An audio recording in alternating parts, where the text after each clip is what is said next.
નમસ્કાર વિદ્યાર્થી મિત્રો, બીએમ કોમર્સ હાઈસ્કૂલ ભાવનગર.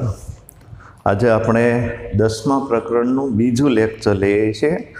પહેલા લેક્ચરમાં આપણે ધોરણ 9નું વર્તુળની થોડોક પાયાનો અભ્યાસ કર્યો હતો. તમે પણ થોડોક ગણિતમાં નજર ફેરવી લેજો. હવે આપણે 10મા ધોરણમાં જે વર્તુળ આવે છે એમાં થોડાક 30% કાપ મૂક્યો છે, એટલે ઘણું ખરું રાઇડર પ્રમેય એ કાઢી નાખવામાં આવ્યા છે. તો આજે આપણે ધોરણ 10નું વર્તુળ જે છે એની થિયરી પહેલાં થોડીક સમજી લઈએ, અને 10 થી 15 જેટલા દાખલા છે એ 10-15 દાખલા તમે ગણશો તો એની અંદર બધા ઓબ્જેક્ટિવ ખરા ખોટા એ બધી જ રીતના દાખલાઓ છે એ ટૂંકમાં પૂછે, નાના આંકડા પૂછે, બરાબર. ટૂંકમાં 15 દાખલા તમે ગણશો એટલે મોટા ભાગના દાખલાઓ છે એ રીતના આવી જશે. અને થિયરી જોઈએ પહેલાં તો એક જ સમતલમાં આવેલા વર્તુળ અને રેખાનો છેદ. આ પહેલી થિયરી. એક જ સમતલમાં આવેલા રેખા અને વર્તુળનો છેદ. તો આની અંદર તમે જુઓ વિદ્યાર્થી મિત્રો, વર્તુળ અને રેખા એના માટે 3 શક્યતાઓ છે. તો આ જે રેખા છે L અને આ એક વર્તુળનો ગણ છે. તો 3 શક્યતાઓ છે. તો પહેલી આકૃતિ તમે જુઓ, પછી બીજી આકૃતિ,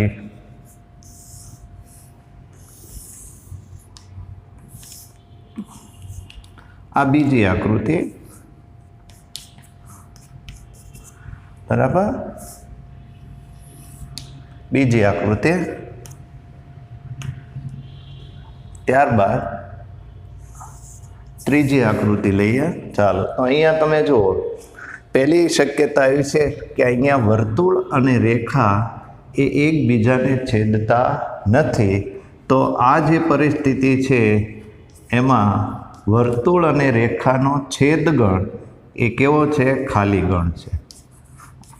અહીંયા વર્તુળ અને રેખા, તો વર્તુળનો ગણ S કહીએ અને છેદ L રેખા, આ રીતે આપણે લખી શકીએ. વર્તુળોનો ગણ S કહી દઈએ. તો અહીંયા વર્તુળ અને રેખા છે છેદતી નથી, માટે એનો છેદગણ ખાલી ગણ. અહીંયા તમે જુઓ તો વર્તુળનો ગણ S કહી દઈએ તો આ બંને છે એ 2 બિંદુમાં છેદે છે, બરાબર. તો જો 2 બિંદુમાં છેદે તો આ રેખા છે, આ રેખા L એ કેવી છે? છેદિકા બને, વર્તુળની છેદિકા થાય. જો 2 ભિન્ન બિંદુમાં રેખા છેદે. અને ત્રીજી શક્યતા છે, આવી રીતે લઈએ ત્રીજી શક્યતા, તો એની અંદર એક બિંદુમાં, આ ત્રીજી શક્યતા L. તો અહીંયા વર્તુળ અને રેખા કોઈ એક બિંદુની અંદર છેદે છે. અહીંયા તમે જુઓ તો રેખા L વર્તુળને 2 ભિન્ન બિંદુમાં છેદે છે. જો 2 ભિન્ન બિંદુમાં છેદતી હોય તો એ વર્તુળની છેદિકા ગણાય, અને જો એક જ ભિન્ન બિંદુમાં છેદે તો એને વર્તુળનો સ્પર્શક કહેવામાં આવે છે, બરાબર. તો આ 3 શક્યતા આપણે જોઈ. રેખા અને વર્તુળનો છેદગણ ખાલી ગણ હોઈ શકે.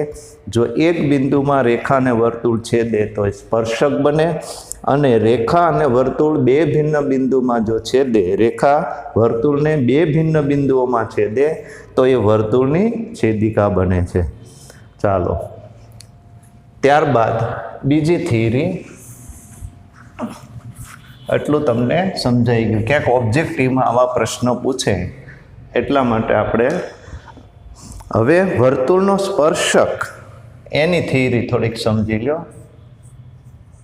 વર્તુળનો સ્પર્શક, તો વિદ્યાર્થી મિત્રો વર્તુળનો સ્પર્શક છે, બરાબર, એને અંગ્રેજીમાં ટેન્જેન્ટ કહેવાય. ટેન્જેન્ટ શબ્દ છે ટેન્જર ઉપરથી આવેલો છે, લેટિન ભાષાનો શબ્દ છે, અને તે ડેનિશ થોમ્સન ફિનેકે, ડેનિસ થોમ્સન ફિનેકે 1583માં એને દાખલ કર્યો હતો. આ એનો એક પરિચય છે, એટલે કે વર્તુળનો સ્પર્શક કોને કહેવાય. હવે એની વ્યાખ્યા પહેલાં જોઈએ. વર્તુળને, બરાબર, હમણાં આપણે જોયું વર્તુળને આ રીતે જોયું, બરાબર. વર્તુળને એક અને માત્ર ફક્ત એક જ બિંદુમાં, વર્તુળને ફક્ત એક જ બિંદુમાં છેદે, બરાબર. વર્તુળને ફક્ત એક જ બિંદુમાં છેદે તેવી જે રેખા અથવા છેદતી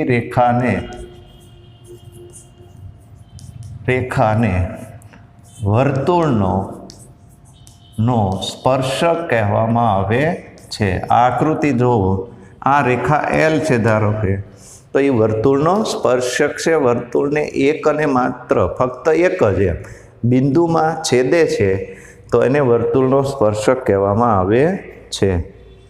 પછી વર્તુળ અને સ્પર્શકનું આ જે બિંદુ છે એને સ્પર્શ બિંદુ કહેવામાં આવે છે, બરાબર. આ રેખા એલ એને સ્પર્શક કહેવામાં આવે છે, અને આ જે બિંદુ છે આ બેનું છેદ બિંદુ એને સ્પર્શ બિંદુ કહેવામાં આવે છે. હવે આપણે સ્પર્શક વિશે 3 શક્યતાઓ છે એ જોઈએ, બરાબર. વર્તુળનો સ્પર્શક, એના માટે 3 શક્યતાઓ છે, બરાબર. તો પહેલી શક્યતા આપણે જોઈએ, પછી બીજી શક્યતા આપણે જોઈએ, અને પછી ત્રીજી શક્યતા. તો આ 3 વર્તુળ આપણે દોર્યા. જો અંદરના ભાગમાં હોય, બરાબર, વર્તુળના અંદરના ભાગમાં બિંદુ આવેલું છે, ધારો કે આમ છે, બરાબર.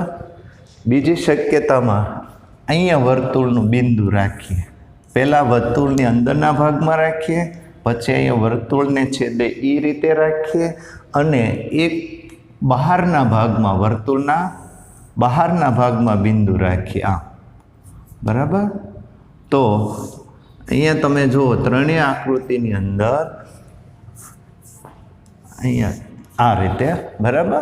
અહીંયા વર્તુળ બહારના ભાગમાં છે, અહીંયા વર્તુળ અંદરના ભાગમાં છે બિંદુ, અને અહીંયા બિંદુ છે એ વર્તુળની ઉપર છે.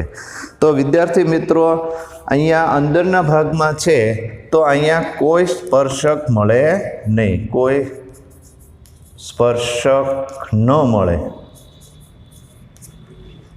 અહીંયા ફક્ત એક જ સ્પર્શક મળશે, ફક્ત એક જ સ્પર્શક મળે. અને બહારના ભાગમાં બિંદુ હોય તો અહીંયા કેટલા સ્પર્શક મળશે? અહીંયા 2 સ્પર્શક મળે, આ 1 અને આ 2. અહીંયા ફક્ત એક જ સ્પર્શક મળે, અને અહીંયા કોઈ સ્પર્શક મળશે નહીં. તો આ આકૃતિઓને બરાબર ધ્યાનમાં રાખો. તો આ 3 શક્યતાઓ તમારે જોવાની છે, યાદ રાખવાની છે. સ્પર્શકની સંખ્યા, કે વર્તુળ અંદરના ભાગમાં હોય તો સ્પર્શક ન મળે, વર્તુળની ઉપર હોય તો એક જ સ્પર્શક મળે, વર્તુળની બહારના ભાગમાં બિંદુ હોય તો વર્તુળને 2 સ્પર્શક મળે છે. ત્યાર પછી સ્પર્શકની લંબાઈ, બરાબર. સ્પર્શકની લંબાઈ કોને કહેવાય?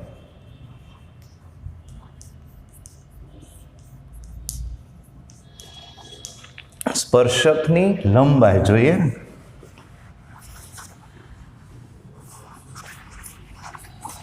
વિદ્યાર્થી મિત્રો, સ્પર્શકની લંબાઈ એટલે શું? વર્તુળના બહારના ભાગમાં કોઈ એક બિંદુ આવેલું હોય, બરાબર. અહીંયા ધારો કે એક બિંદુ, સ્પર્શ બિંદુ, અને અહીંયા કોઈ બહારના ભાગમાં એક બિંદુ લઈએ, તો આને જોડતા રેખાખંડની લંબાઈ, આ બહારનું બિંદુ છે, આ સ્પર્શ બિંદુ છે, આને જોડતા રેખાખંડની જે લંબાઈ છે એને સ્પર્શકની લંબાઈ કહે છે. વર્તુળ પરના સ્પર્શકની લંબાઈ કહે છે. ત્યારબાદ પ્રમેય નંબર 10.1, બરાબર, આ ખાલી વ્યાખ્યા છે. પછી 10.1 પ્રમેય આપણે સાબિતી આપવાની નથી, બંને પ્રમેય 10.2 પણ નહીં, ફક્ત પ્રતિજ્ઞા તો સમજવી પડશે. વર્તુળના કોઈ બિંદુએ દોરેલો સ્પર્શક સ્પર્શ બિંદુમાંથી પસાર થતી ત્રિજ્યાને લંબ હોય છે. એટલે આ રીતે 10.1 જે પ્રમેય છે, વર્તુળનો સ્પર્શક ધારો કે, બરાબર, અને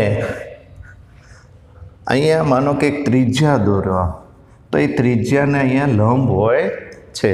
બરાબર, ફરીવાર, વર્તુળનો કોઈ બિંદુએ દોરેલો સ્પર્શક, અહીંયા નામ આપી દઈ ધારો કે ટી, તો અહીંયા જે સ્પર્શ બિંદુ છે ત્યાં આગળ, બરાબર, સ્પર્શ બિંદુમાંથી પસાર થતી ત્રિજ્યા, આ શું છે? ત્રિજ્યા છે. આ ત્રિજ્યાને લંબ થાય છે. આ આપણો પ્રમેય, પણ આપણે સાબિતી આપવાની નથી, પણ યાદ રાખવાનું શું હોય? આ સ્પર્શક ત્રિજ્યાને લંબ હોય છે. આની ઉપરથી તમે તારણ કાઢી શકો કે વર્તુળના કોઈ પણ બિંદુ છે એ વર્તુળને એક અને માત્ર એક જ સ્પર્શક દોરી શકાય. આની ઉપરથી આપણે કહી શકીએ આ પ્રમેયના આધારે કે વર્તુળને માત્ર એક સ્પર્શક દોરી શકાય, અને સ્પર્શ બિંદુમાંથી પસાર થતી જે રેખા છે, બરાબર, પસાર થતી હોય અને ત્રિજ્યાને સમાવતી જે રેખા છે એ સ્પર્શ બિંદુ આગળ વર્તુળનો અભિલંબ કહેવામાં આવે છે. આ રીતે આ જે રેખા છે ત્રિજ્યાને સમાવે છે, તો આ જે રેખા છે માનો કે એમ, એને શું કહેવામાં આવે છે? વર્તુળનો અભિલંબ કહેવામાં આવે છે. આ બધા શબ્દો અને થિયરી યાદ રાખજો વિદ્યાર્થી મિત્રો. પછી 10.2 પ્રમેય, એની પ્રતિજ્ઞા પણ આપણે સાબિત કરવાનો નથી. બંને પ્રમેય છે એ આ વખતે તમારે તૈયાર નથી કરવાના, પણ પ્રતિજ્ઞાને આધારે આપણે વર્તુળના બહારના બિંદુમાંથી, હવે 10મો પ્રમેય, આપણો પ્રમેય આ છે 10.2, વર્તુળના બહારનો બિંદુ ધારો કે અહીંયા હું એક લઈ લઉં, બરાબર, અહીંયા પી બિંદુ, અને અહીંયા હું એક સ્પર્શક દોરું છું. આ રીતે બે સ્પર્શક દોર્યા, અહીંયા ક્યુ બિંદુ અને અહીંયા આર બિંદુ. હવે અહીંથી તમે આ રીતે ત્રિજ્યા અહીંયા લંબ થશે, અહીંયા પણ લંબ થશે. આ ઓ કેન્દ્રિત વર્તુળ છે, આને આપણે લંબાવી દઈએ આ, બરાબર છે. તો વિદ્યાર્થી મિત્રો, અહીંયા આ જે બે ત્રિકોણો બન્યા છે, આ POQ અને PRO, આ જે બે ત્રિકોણો વચ્ચે જો તમે સંગતતા એકરૂપતા કરશો તો કાકબા પ્રમાણે 9મા ધોરણમાં શરત આવે છે એકરૂપતાની. કાકબા શરત પ્રમાણે આ બે ત્રિકોણ એકરૂપ થાય છે, બરાબર. તેથી આ બંને ત્રિકોણો એકરૂપ થાય છે. તો અહીંયા જુઓ તો આ જે OP છે, OP એ આ ખૂણાનો દ્વિભાજક થશે, અને OP છે એ આ ખૂણાનો પણ દ્વિભાજક થશે. એટલે આ બે ખૂણા કેવા થશે? સરખા. આ પણ બે ખૂણા કેવા થશે? ધારો કે 30-30 સરખા થશે. એટલે દ્વિભાજક, ખૂણાનો બે સરખા ભાગ કરે અને દ્વિભાજક કહેવાય. તો OP છે એ આ ખૂણાનો દ્વિભાજક થશે અને આ ખૂણાનો પણ દ્વિભાજક થશે. ત્યારબાદ આ જે ખૂણો છે QOR પ્લસ, બરાબર, આ જે ખૂણો છે QPR, આ બે ખૂણા છે પૂરક હોય છે. આ બંને ખૂણા કેવા હોય છે? પૂરક. તો એનો સરવાળો છે કેટલો થશે? 180 થશે. અહીંયા ત્રિજ્યા, અહીંયા લંબ દોરો, સ્પર્શકને લંબ થાય એટલે 90નો ખૂણો થશે, અહીંયા પણ 90નો ખૂણો થશે. તો આટલી થિયરી સ્પર્શક માટે તમારે યાદ રાખવાની છે. બંને ખૂણા પૂરક હોય છે. આ OP છે આનો દ્વિભાજક થાય, આનો પણ દ્વિભાજક થાય, બરાબર. ચાલો, સ્પર્શક માટે ઘણી બધી થિયરી છે. ચાલો, વર્તુળનો સામાન્ય સ્પર્શક, બે વર્તુળનો સામાન્ય સ્પર્શક. હવે બે વર્તુળ હોય તો એનો સામાન્ય સ્પર્શક, વર્તુળનો સામાન્ય સ્પર્શક બંનેમાં આવતો હોય, એક જ હોય, બે વર્તુળ હોય અને સ્પર્શક એક હોય, બંનેમાં આવે એને સામાન્ય સ્પર્શક આપણે કહીએ. વર્તુળનો સામાન્ય સ્પર્શક કોને કહેવાય?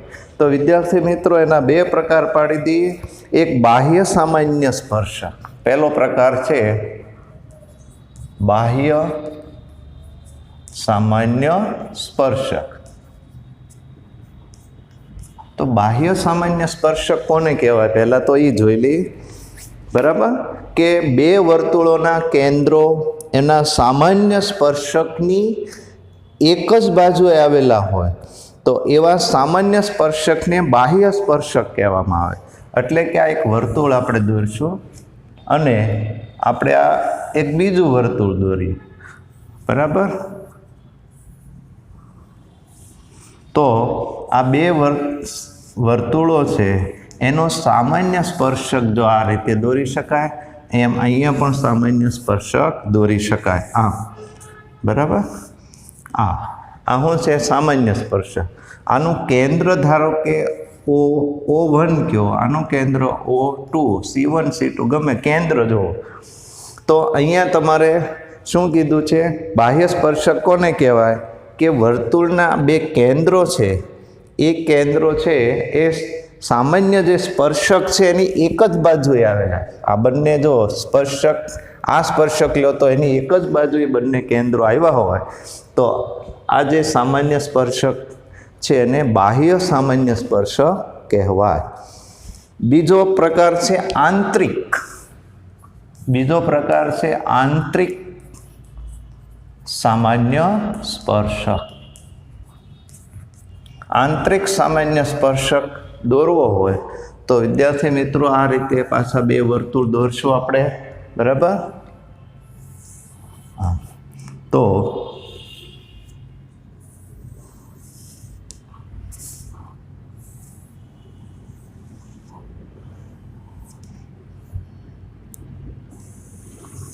આ રીતે આ સામાન્ય સ્પર્શક અને આ સામાન્ય સ્પર્શક.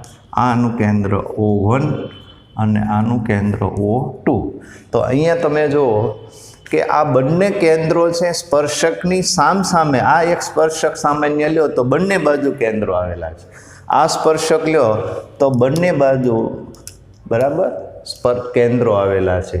તો આને આંતરિક સામાન્ય સ્પર્શકો કહેવાય.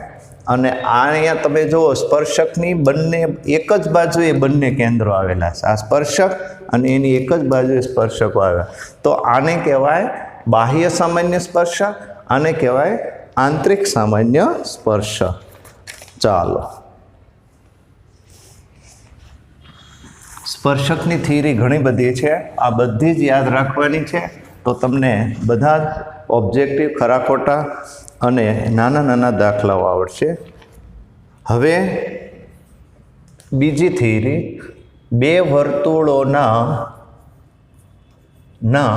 સ્પર્શ બિંદુએ સામાન્ય સ્પર્શક. સામાન્ય સ્પર્શક. બરાબર, બે વર્તુળના સ્પર્શ બિંદુએ સામાન્ય સ્પર્શક.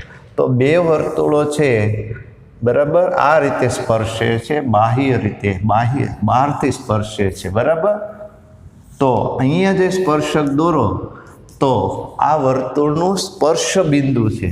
તો આ સ્પર્શ બિંદુએ શું કહેશું? વર્તુળનો સ્પર્શ બિંદુએ સામાન્ય સ્પર્શક કહેવામાં આવે છે. એટલે કે આ બે વર્તુળો પરસ્પર એક બિંદુએ બહારથી સ્પર્શતા હોય અથવા અંદરથી સ્પર્શતા હોય. માનો કે આ એક વર્તુળ દોર્યું અને બીજું અંદરથી એક વર્તુળ જો આવે, આ વર્તુળો અંદરથી સ્પર્શતા હોય અથવા બહારથી સ્પર્શતા હોય તો આ જે સ્પર્શક છે સામાન્ય સ્પર્શક, સ્પર્શ બિંદુ, અહીંયા સ્પર્શ બિંદુ P. બરાબર, તો અહીંયા વર્તુળ અંદરથી સ્પર્શે છે, અહીંયા વર્તુળ બહારથી, તો આનો સામાન્ય સ્પર્શક કહેવાય. ક્યાં? સ્પર્શ બિંદુએ સામાન્ય સ્પર્શક કહેવામાં આવે છે. બરાબર, ચાલો ઓકે. ત્યાર પછી બીજો એક થિયરી છે આની પછીની કે સ્પર્શકોની સંખ્યા કેટલી હોય. સ્પર્શકોની સંખ્યા બરાબર. જુદા જુદા વર્તુળો છેદતા હોય તો સ્પર્શકો બે વર્તુળો છેદતા હોય, ધારો કે આ બે વર્તુળો છે, આ બે વર્તુળ છેદતા નથી, બરાબર. તો આની અંદર સ્પર્શકો કેટલા હોય, સ્પર્શકોની સંખ્યા તમને પૂછે, બરાબર. તો અહીંયા તમે જુઓ તો એક સ્પર્શક આપણે આ રીતે દોરી શકીએ, બરાબર. એક સ્પર્શક આપણે આ રીતે દોરી શકીએ, આમ, બરાબર. પછી એક સ્પર્શક આપણે આ રીતે દોરી શકીએ અને એક સ્પર્શક આ રીતે આપણે દોરી શકીએ. તો કુલ 4 સ્પર્શક કેટલા દોરી શકાય, 4 સ્પર્શક આપણને મળશે. આ રીતે બે વર્તુળો છેદતા નથી એકબીજાને તો 4 સ્પર્શકો આપણે દોરી શકીએ, બરાબર. ચાલો બીજી પરિસ્થિતિ. હવે બે વર્તુળો છેદે છે બહારથી, આ છેદતા નહોતા અને હવે બે વર્તુળો છે એ તમે જુઓ તો આ રીતે સ્પર્શે છે. તો કેટલા સ્પર્શક મળશે, તો કે આ એક સ્પર્શક, પછી આ બીજો સ્પર્શક અને આ ત્રીજો સ્પર્શક, 3 સ્પર્શક મળશે. કેટલા, આકૃતિ દોરો એટલે તરત ખ્યાલ આવી જશે કે આ રીતે બે વર્તુળો બહારથી સ્પર્શતા હોય તો સ્પર્શકની સંખ્યા કેટલી મળશે, 3 મળશે.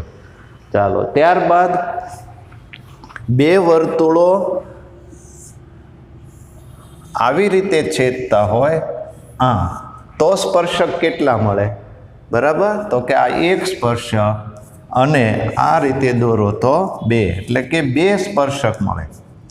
જો આવી રીતે છેદતા હોય વર્તુળ તો 2 સ્પર્શક મળે. ત્યારબાદ બે સ્પર્શકો આવી રીતે છેદતા હોય વર્તુળ, બરાબર, આવી રીતે આમ હોય તો એક સ્પર્શક મળે. કેટલા મળશે, એક સ્પર્શક મળે આવી રીતે, બરાબર. અને આવી રીતે હોય વર્તુળો 2 તો આની અંદર સ્પર્શક નહીં મળે, આમાં સ્પર્શક મળશે નહીં, એટલે સ્પર્શક 0, બરાબર. તો 0 સ્પર્શક, એક પણ સ્પર્શક ન મળે, એક સ્પર્શક મળે, 2 સ્પર્શક મળે, 3 સ્પર્શક અને 4. જુદી જુદી પરિસ્થિતિની આકૃતિ પ્રમાણે આપણે 4 સ્પર્શકો છે એ આપણને મળશે. ટૂંકમાં અલગ અલગ સ્પર્શકોની સંખ્યા. ચાલો ત્યારબાદ નવી થિયરી, છેદિકા અને સ્પર્શક વચ્ચે કાંઈ સંબંધ છે ખરો, બરાબર. છેદિકા, આ વર્તુળ દોરો,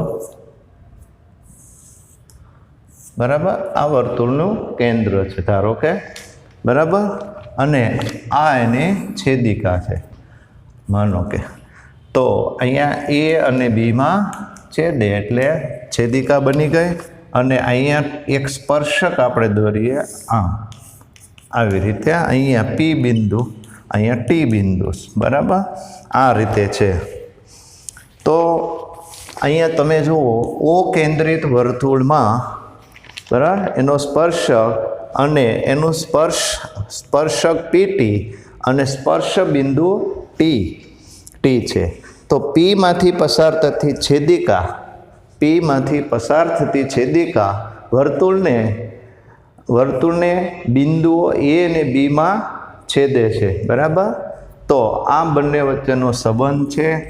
તો એનું સૂત્ર મળે PTનો સ્ક્વેર બરાબર PA ગુણ્યા PB. આ એક સૂત્ર યાદ રાખવાનું છે. ક્યાંક નાનો એવો ઓબ્જેક્ટિવ પૂછાઈ ગયો હોય 1 ગુણમાં, ખરા ખોટામાં કે ખાલી જગ્યામાં, તો વર્તુળનો સ્પર્શક અને છેદિકા વચ્ચે શું સંબંધ છે, તો આ રીતે જો હોય તો સ્પર્શક PTનો સ્ક્વેર બરાબર PA ગુણ્યા PB થાય, બરાબર. તો આ એક સૂત્ર તમારે મોઢે કરી નાખવાનું છે વિદ્યાર્થી મિત્રો. ચાલો આટલી થિયરી સ્પર્શકની, બસ આટલી થિયરી આપણે. અને હવે 15 દાખલા, થોડી ઘણી ખાલી જગ્યાઓ, ખરા ખોટા વિધાનો તમારે જોઈ લેવાના, આના આધારે જવાબ દેવાના છે. જે કાંઈ આપણે થિયરી સમજાવી છે એના આધારે ખરા ખોટા, ખાલી જગ્યાઓ, બરાબર, અને નાના નાના દાખલાઓ. આપણે મોટા દાખલા લઈશું એટલે નાના દાખલા અંદર આવી જાય. ચાલો, સ્વાધ્યાય 10.1 જુઓ. હવે આપણે સ્વાધ્યાયની અંદર જઈએ છીએ. 10.1 સ્વાધ્યાયની અંદર પહેલો દાખલો જુઓ તમે. વર્તુળને કેટલા સ્પર્શક હોય? તો વિદ્યાર્થી મિત્રો એનો જવાબ છે વર્તુળને અસંખ્ય સ્પર્શક હોય. અસંખ્ય સ્પર્શક હોય, બરાબર. કેમ? તો કે વર્તુળ જે છે એ શું છે? અસંખ્ય બિંદુઓનો ગણ છે. અસંખ્ય બિંદુઓનો ગણ છે. તો દરેક બિંદુ આગળ એક સ્પર્શક મળે, એમ અસંખ્ય બિંદુ હોય તો અસંખ્ય સ્પર્શક મળે છે. હવે તમે વિદ્યાર્થી મિત્રો સાયકલ ચલાવો તો સાયકલની અંદર આ ધરી છે, આ ધરી છે, આ એના આરા છે, સાયકલના આરા છે. તો વિદ્યાર્થી મિત્રો આને સ્પર્શક ક્યાં હોય? બરાબર, આને સ્પર્શક ક્યાં જોવા મળે? તો કે પૈડો છે ક્યાં હાલશે? જમીન ઉપર હાલશે. ચક્ર છે એ ક્યાં હાલશે? જમીન ઉપર ચાલશે. તો આ જે છે તમે જુઓ તો આ શું બની ગયો? જમીન છે ને એ સ્પર્શક બની ગઈ. અને આ આરો છે, બરાબર. તો આ બંને વચ્ચે જો 90નો ખૂણો થશે એટલે વર્તુળને અસંખ્ય સ્પર્શક મળે છે. બીજું બિંદુ આવે એટલે સ્પર્શક. ટૂંકમાં આવી રીતે તમે સ્પર્શક છે જેટલા દોરવા હોય એટલા સ્પર્શકો છે તમે દોરી શકો. અસંખ્ય સ્પર્શક હોય છે. ચાલો, પહેલો જવાબ ક્લિયર થઈ ગયો, બરાબર. ચાલો, હવે બીજો દાખલો છે. એમાં તમે જુઓ, બીજામાં એમાં ઓબ્જેક્ટિવ પ્રશ્નો આપ્યા છે તો એના જવાબ તમારે આપવાના છે. આપણે જે થિયરી આપી છે એને આધારે જ તે આપણે એને જવાબ આપવાના છે. તો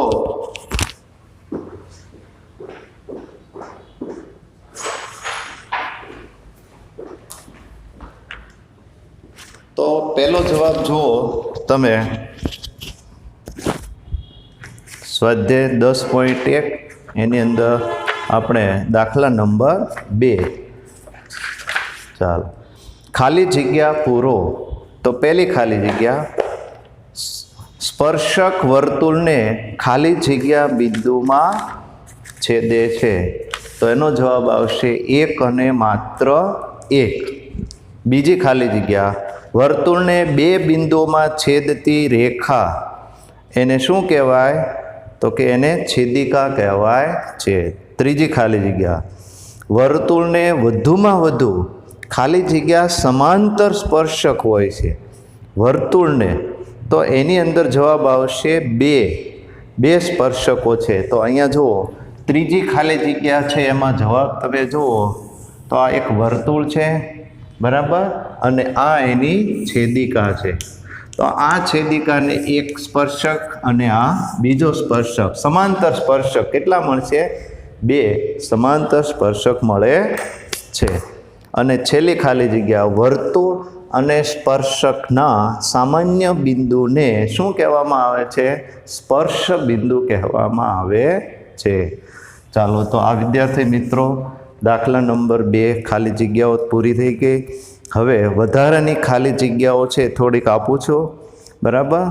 તો વધારાની ખાલી જગ્યામાં આપણે થોડીક ખાલી જગ્યાઓ છે એ વધારે આપીએ છીએ તમને થોડુંક પાકું કરવા માટે. ઓકે, ચાલો.